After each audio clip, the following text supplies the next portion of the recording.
Hello guys, मैं हूँ आसिफ। आपके लिए लेके आया फिर से नई वीडियो। इस वीडियो में हम जानेंगे सौरमंडल में पृथ्वी के बारे में। यह है चैप्टर फर्स्ट। और हम लोग जो है इस यूट्यूब चैनल पे जो है डिफरेंट एनसीईआरटी को कवर करेंगे 6, 7, 8, 9, 10, ठीक है, एसएसटी की। और उससे पहले भी मैंने कई लेक्चर अपलोड किए हैं, शायद देख सकते हैं। हम लोग डिस्कस करने वाले हैं सौरमंडल में पृथ्वी के बारे में। सौरमंडल में पृथ्वी यानी कि हमारा सौरमंडल, ठीक है।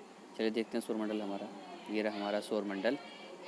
इसमें है हमारा बीच में सेंटर पे सूर्य, उसके बाद उसके पास है हमारा बुध ग्रह, उसका शुक्र ग्रह, उसके बाद तीसरे नंबर पे है हमारी पृथ्वी, चौथे नंबर पे है हमारा मंगल, पाँचवें नंबर पे हमारा बृहस्पति, फिर उसके छठे नंबर पे शनि, फिर हमारा है नेपच्यून, फिर है हमारा यूरेनस, लास्ट में हमारा प्लूटो। इस प्रकार से हमारे सौरमंडल में जो हमारे ग्रह हैं वो इस प्रकार से अरेंज है। सबसे पहले बुध ग्रह आता है, उसके बाद हमारा शुक्र आता है, फिर पृथ्वी आती है, मंगल आता है, बृहस्पति आता है, शनि आता है, ठीक है। और अरुण वरुण जिसे कहते हैं, नेपच्यून और यूरेनस, ये आते हैं। टोटल हमारे ब्रह्मांड में वैसे 9 ग्रह थे। प्लूटो भी था, नीचे प्लूटो है, लेकिन बौना ग्रह है, इसलिए इसको बौना ग्रह की श्रेणी में डाल दिया गया है। और गाइज इसमें सिर्फ 8 ही ग्रह हम लोग अब मेज़र करते हैं, पहले 9 थे, ठीक है। आइए डिस्कस करते हैं चैप्टर में। तो ये चैप्टर फर्स्ट है हमारा सौरमंडल में पृथ्वी। सूरज के बाद आकाश को देखना कितना अच्छा लगता है। आसमान में पहले 1 या 2 चमकते बिंदु ही दिखते थे, लेकिन बाद में इनकी संख्या बढ़ती जाती है। आप उनकी गणना नहीं कर सकते। संपूर्ण आकाश छोटे छोटे चमकदार वस्तुओं से भरा जाता है। जिनमें से कुछ चमकीले होते हैं एवं कुछ धुंधले। ऐसा प्रतीत होता है मानो आकाश में हीरे जड़े हों। इनमें से कुछ टिमटिमाते प्रतीत होते हैं, लेकिन अगर आप उनको ध्यान से देखेंगे तो आप पाएंगे कि इनमें से कुछ की टिमटिमाहट अन्य से अलग है। ये बिना किसी टिमटिमाहट के चंद्रमा के समान चमकते ही रहते हैं। जैसे हमारा ध्रुव तारा चंद्रमा के समान लगातार चमकता रहता है, ये टिमटिमाता नहीं है। आइए थोड़ा देखते हैं नीचे। कहते हैं इन चमकीली वस्तुओं के साथ आप लगभग प्रतिदिन चंद्रमा को भी देखते हैं। ये अलग अलग समय पर अलग आकार का तथा अलग स्थितियों में दिखाई पड़ता है। आप पूर्ण चंद्र को लगभग 1 महीने में एक बार देख सकते हैं। यह पूर्ण चंद्रमा वाली रात या पूर्णिमा होती है जब आप चंद्रमा को देख सकते हैं। 15 दिन के बाद आप इसे नहीं देख सकते। ये नए चंद्रमा की रात्रि या अमावस्या होती है। ऐसी रात में अगर आप आसमान साफ है तो आप आसमान का अवलोकन अच्छी तरह से कर सकते हैं, ठीक है। ये क्या आपको इस बात पर आश्चर्य नहीं होगा कि हम दिन के समय चंद्रमा एवं सभी छोटी चमकीली वस्तुओं को क्यों नहीं देख सकते? ऐसा इसलिए है क्योंकि सूर्य के अत्यधिक तेज प्रकाश के कारण रात के समय चमकने वाली वस्तुओं को हम दिन में नहीं देख सकते। सूर्य, चंद्रमा तथा वह सभी वस्तुएं जो रात के समय आसमान में चमकती हैं खगोलीय पिंड कहलाती हैं। आपको शायद पता होना चाहिए जो चंद्रमा है वो दिन के समय हम इसलिए नहीं देख सकते क्योंकि चंद्रमा हमारा धरती के पास होता है और बाकी अन्य तारे दूर होते हैं, जिसकी वजह से चंद्रमा की रोशनी, जो सूरज की रोशनी होती है, वो धरती पर लगातार आती रहती है, इसलिए हमें दिन के समय चंद्रमा दिखाई नहीं देता, ठीक है। और ये बात भी है कि जो रात में चंद्रमा चमकता है वो भी सूर्य के प्रकाश की उपस्थिति में ही चमकता है, ठीक है। आइए थोड़ा डिस्कस करते हैं। ये बात हमें पता चलती है कि सूर्य, चंद्रमा तथा वह सभी वस्तुएं जो रात के समय आसमान में चमकती हैं वो सब खगोलीय पिंड कहलाती हैं। कुछ खगोलीय पिंड बड़े आकार वाले तथा गर्म होते हैं। ये गैसों से बने होते हैं। इनके पास अपनी ऊष्मा तथा प्रकाश होता है जिसे वे बहुत बड़ी मात्रा में उत्सर्जित करते हैं। इन खगोलीय पिंडों को हम क्या कहते हैं? तारा कहते हैं। सूर्य भी एक तारा है, और अगर मैं आपको जानकारी के लिए बता दूं तो सूर्य एक पीला तारा है, ठीक है। आइए आगे बढ़ते हैं। जल्दी इसमें हम लोग कवर करेंगे एनसीईआरटी के चैप्टर। रात के समय चमकते हुए अनगिनत तारे सूर्य के समान ही हैं, लेकिन इस हमसे बहुत अधिक दूर होने के कारण हम लोग उनकी ऊष्मा या प्रकाश को महसूस नहीं कर सकते। वह बहुत ज़्यादा दूर हमसे तथा वह अत्यंत छोटे दिखाई पड़ते हैं, और जिसकी वजह से वो क्या होते हैं? बहुत छोटे दिखाई देते हैं क्योंकि वो हमसे बहुत दूर है। आपने अवश्य ध्यान दिया होगा कि कुछ दूरी से देखने पर सभी वस्तुएं छोटी दिखाई पड़ती हैं। अत्यधिक ऊंचाई पर उड़ रहा हवाई जहाज कितना छोटा दिखाई देता है, बिल्कुल उसके समान ही ये दिखाई देते हैं। तारे बहुत दूर हैं इसलिए बहुत छोटे दिखाई देते हैं। रात्रि में आसमान की ओर देखते समय आप तारों के विभिन्न समूहों द्वारा बनाई गई विविध आकृतियों को देख सकते हैं। जैसे इसमें दिखाया गया है कि एक लड़की है, इसमें तारे जो हैं विभिन्न प्रकार की आकृतियाँ बना रहे हैं, जिसको ये लड़की देख रही है अपनी आंखों से, ठीक है। इनको संकेतक तारे कहा जाता है। और लास्ट में जो है ध्रुव तारा, ये हमेशा एक ही जगह पर रहता है, ठीक है, ये अपनी दिशा नहीं बदलता। अगर आप आगे की ओर देखें, आपने अवश्य ध्यान दिया होगा कि कुछ दूरी से देखने पर सभी वस्तुएं छोटी दिखाई पड़ती हैं। अत्यधिक ऊंचाई पर उड़ रहा हवाई जहाज कितना छोटा दिखाई देता है। रात्रि में आसमान की ओर देखते समय आप तारों के विभिन्न समूहों द्वारा बनाए गए विभिन्न आकृतियों को देख सकते हैं, जिसे हम लोग नक्षत्र मंडल के नाम से जानते हैं या कहलाए जाते हैं। अर्सा मेजर या बिग बियर इसी प्रकार का नक्षत्र मंडल है। बहुत आसानी से पहचान में आने वाले नक्षत्र मंडल हैं स्मॉल बियर तथा सप्तऋषि। सप्त यानी 7, ऋषि मतलब संत, यानी 7 संत, यानी 7 तारों का समूह, इसे कहा जाता है सप्तऋषि। ये 7 तारों का समूह है जो कि एक बड़े नक्षत्र मंडल अर्सा मेजर का एक भाग है। यानी बहुत बड़ा एक नक्षत्र मंडल है जिसका नाम अर्सा मेजर, उसका ये छोटा सा भाग है, ठीक है।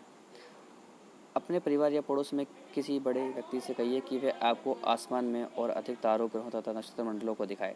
प्राचीन समय में लोग रात्रि में दिशा का निर्धारण तारों की सहायता से करते थे। उत्तरी तारा उत्तर दिशा को बताता है, इसे ध्रुव तारा भी कहा जाता है। यह आसमान में हमेशा एक ही स्थान पर रहता है। हम सप्तऋषि की सहायता से ध्रुव तारे की स्थिति को जान सकते हैं।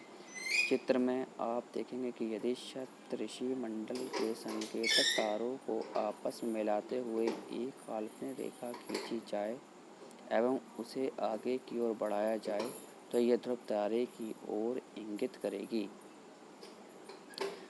कुछ रोचक तथ्य बातें बाद में करेंगे। कुछ खगोलीय पिंडों में अपना प्रकाश एवं ऊष्मा नहीं होती, वह तारों के प्रकाश से प्रकाशित होते हैं। ऐसे पिंड ग्रह कहलाते हैं। ग्रह, जिसे अंग्रेजी में प्लैनेट कहते हैं, ग्रीक भाषा के प्लैनाइट शब्द से बना है। इसका अर्थ होता है परिभ्रमक, अर्थात चारों ओर घूमने वाला। पृथ्वी, जिस पर हम रहते हैं, एक ग्रह है। ये अपना संपूर्ण प्रकाश एवं ऊष्मा सूर्य से प्राप्त करती है, जो पृथ्वी के सबसे नज़दीक का तारा है। पृथ्वी को बहुत अधिक दूरी से, जैसे जिस पर हम रहते हैं, एक ग्रह है। यह अपना संपूर्ण प्रकाश एवं ऊष्मा सूर्य से प्राप्त करती है, जो पृथ्वी के सबसे नज़दीक का तारा है। पृथ्वी को बहुत अधिक दूरी से, जैसे चंद्रमा से देखने पर यह चंद्रमा की तरह चमकती हुई प्रतीत होती है। यानी चंद्रमा की तरह दिखाई देती है ये पृथ्वी भी। नीचे डिस्कस करते हैं कुछ रोचक तथ्य बातें।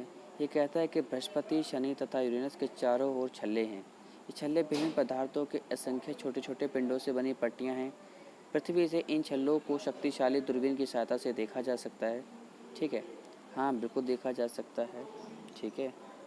ये कुछ टूटे फूटे जो पिंड होते हैं, टूट जाते हैं, वो एक पट्टी बना लेते हैं, जो पट्टी मंगल ग्रह और बृहस्पति ग्रह के बीच में है, ठीक है।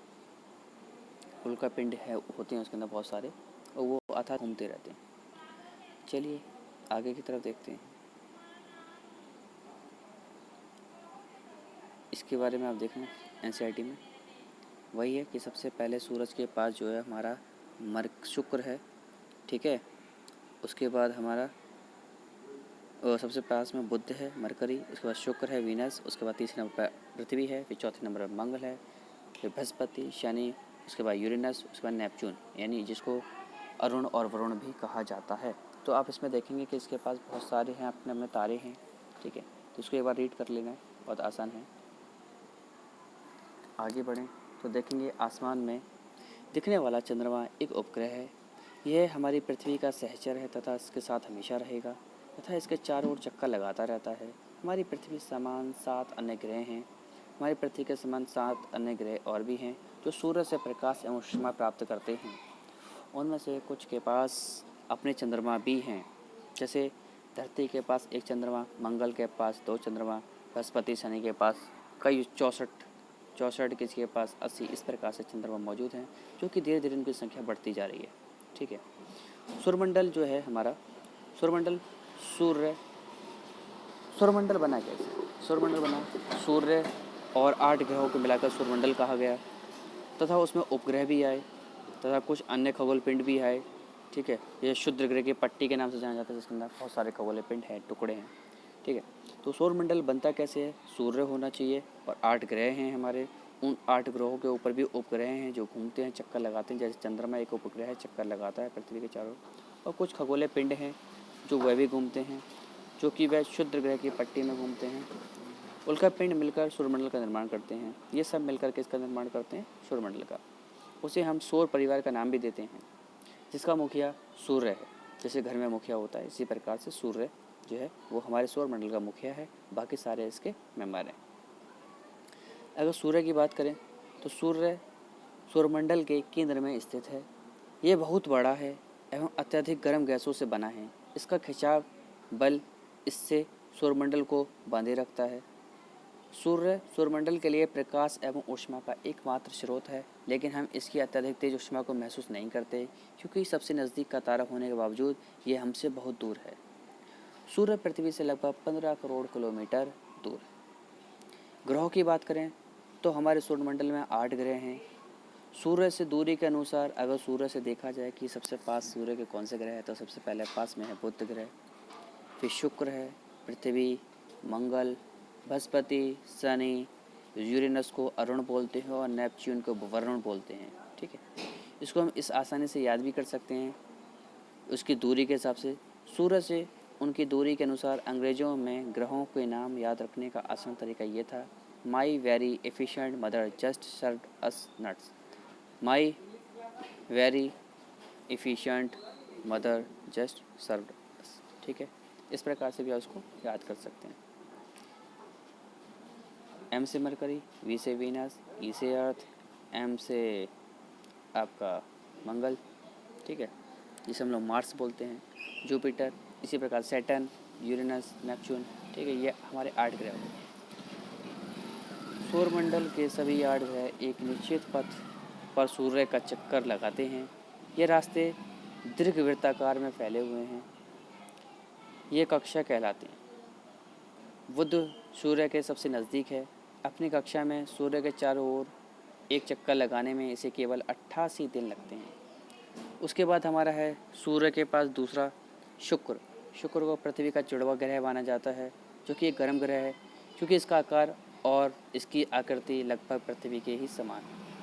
अभी तक प्लूटो भी एक ग्रह माना जाता था, परंतु अंतर्राष्ट्रीय खगोलीय संगठन ने अपनी बैठक अगस्त 2006 में यह निर्णय लिया कि कुछ समय पहले खोजे गए अन्य खगोल पिंड 2003 UV313 सिरस तथा प्लूटो बौने ग्रह कहे जा सकते हैं। ठीक है, अगर नीचे आ जाएं तो पृथ्वी की बात करते हैं।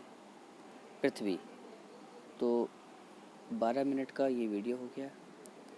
आने वाली वीडियो के हम लोग पृथ्वी को कवर करेंगे। ठीक है, अगर आपको हमारी वीडियो पसंद आए तो लाइक करें, सब्सक्राइब करें, शेयर करें, कमेंट करें, ताकि आने वाली वीडियो का नोटिफिकेशन अब तक आ जाए। Okay, tata, bye bye, see you again. मिलते हैं फिर नई वीडियो के अंदर, पृथ्वी का चैप्टर कवर करेंगे। Okay, bye.